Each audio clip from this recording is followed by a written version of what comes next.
Hey, what's going on, everybody? Welcome back to the channel. In this video, we are looking at the NBA Draftkings and Fanduel slate for Monday, January the 2nd. I know a lot of you guys are probably off of work today.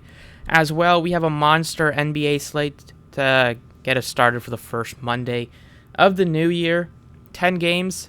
We'll probably get a lot of injury news as usual later in the day, so stay tuned for updates on Twitter.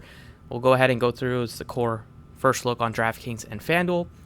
As always, if you enjoy the videos, appreciate the like button, subscribe if you have not already. You can check out the links in the description, Twitter, and the website.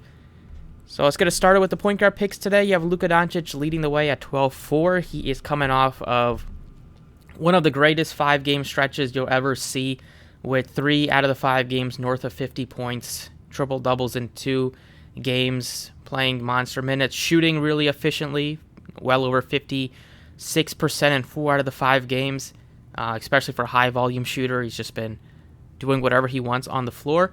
Matchup against Houston could not be better. He's averaging 82 fantasy points against them. He had a 50-point game against them, and then he had a 35-point game against them in the 2 meetings this year. He's making his case for MVP, and I think a couple more games like this that he's been doing, he's going to have it easily. So Luka Doncic, going to be a guy I'm looking to pay out for. Other options would be looking at Kyrie Irving at 87. Brooklyn Nets just are absolutely rolling through everybody. 11 straight wins for them. Irving's just been so consistent. I think he's a great price picks play once again, just with how good he's been shooting, with how much he's been able to chip in with rebounds and assists. Gives him a nice floor for points, rebounds, assists, which is still not where it should be. Even saw less minutes last game just because it was a blowout a bit. 33 minutes, but still got it done.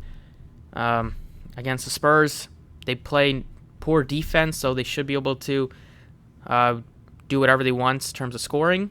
Only concern you might have is if Irving plays less minutes. But if he only plays 30 minutes, there's a good chance that because of Irving, they're up by a lot, so he probably hits his over fantasy anyways. So I think on price picks, he still looks good. On DraftKings FanDuel, maybe you want to look elsewhere just in case if you're worried about the blowout potential. But personally, I would still look to him. 7K range, you got a lot of questionable pieces. Garland is doubtful, so you're going to be looking at definitely LeVert again. And then if Mobley misses, you're going to be looking at Kevin Love.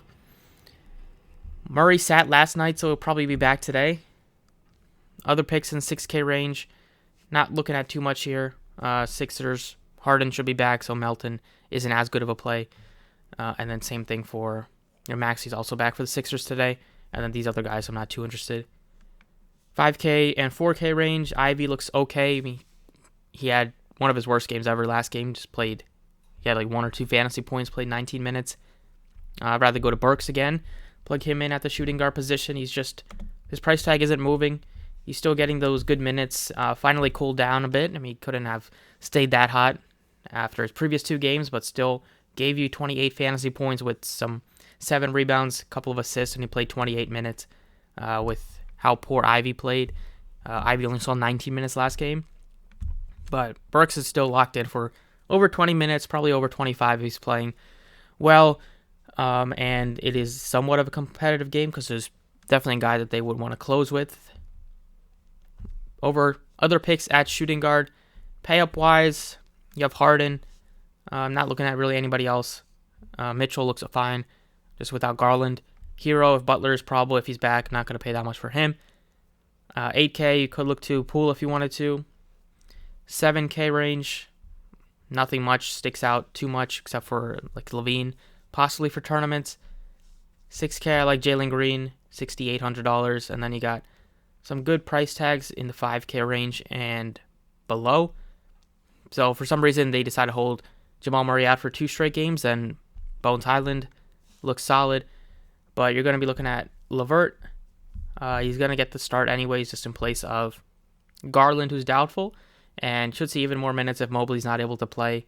Had a great game last time out. Whenever he gets the minutes and gets the starts, he's a high-usage player, so he's typically going to not disappoint you from a DraftKings perspective, especially at a below $5,000 price tag. Other option at small forward would be definitely LeBron James. That game is going to be one of the best ones to target if you're looking for a lot of overs on props. Lakers and the Hornets in Charlotte should be a high-scoring game. Other picks would be Paul George. Tougher matchup there, but he's been doing a lot better. He had a season high last game. 6K range, I like Anunoby's price. It's a good matchup against Indiana. Price tag is really reasonable. Like Michael Porter Jr. Going further down, Hayward's been awful, but price tag is good and the matchup is great.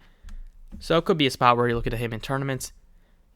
And 4K range, you have Sadiq Bey, who's been starting without Hayes. You have Warren, played over 30 minutes for the Nets last game, even though he comes off the bench. It could be a nice low-owned option.